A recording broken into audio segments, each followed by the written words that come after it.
नमस्कार, मी आहे सकाराम स्नेहाचा वडील. नमस्कार, मी आहे कथाकार. नमस्कार, मी आहे बबली. नमस्कार, मी आहे मुख्याध्यापक. नमस्कार, मी आहे सरपंच. चला तर सुरू करूया. मला शिकायचंय. खानदेशातील एक गाव होते.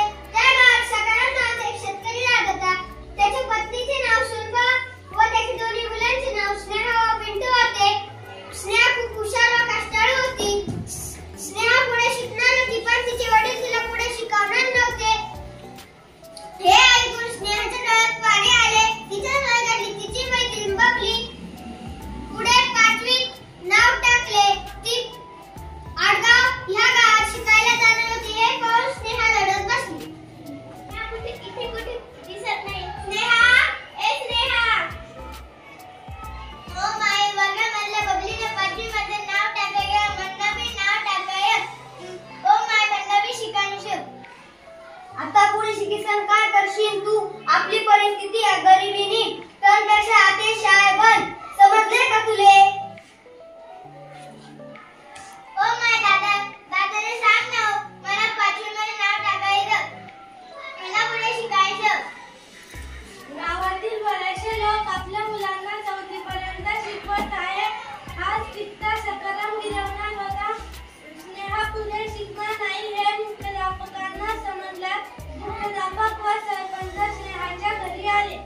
सर, स्नेहाचे वडील स्नेहाला 5वीत शिकवणार नाही म्हणून स्नेहा घरी खूप रडत आहे. चला सरपंच, आपण सकारामच्या घरी जाऊ. सकाराम, हे सकाराम. मुलीला कायद्याप्रमाणे शिकवावंच लागेल. तुझी कोणतीही अडचण असली तरी आपण ती सोडू, पण स्नेहाला पुढे शिकव. सकाराम, तुम्हाला माहित आहे का, तुमची लेक खूप हुशार आहे.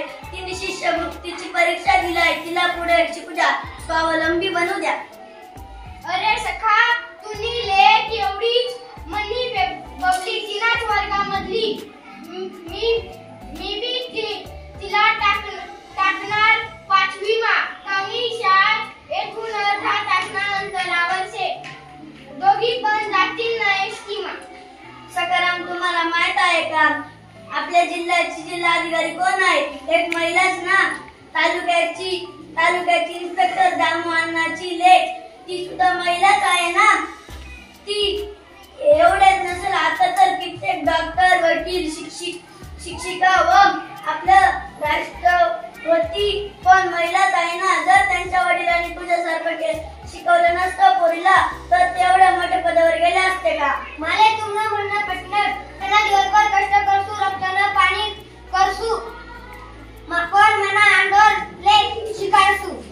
शब्द सकाराम शब्द. आता मी पुढे शिकणार.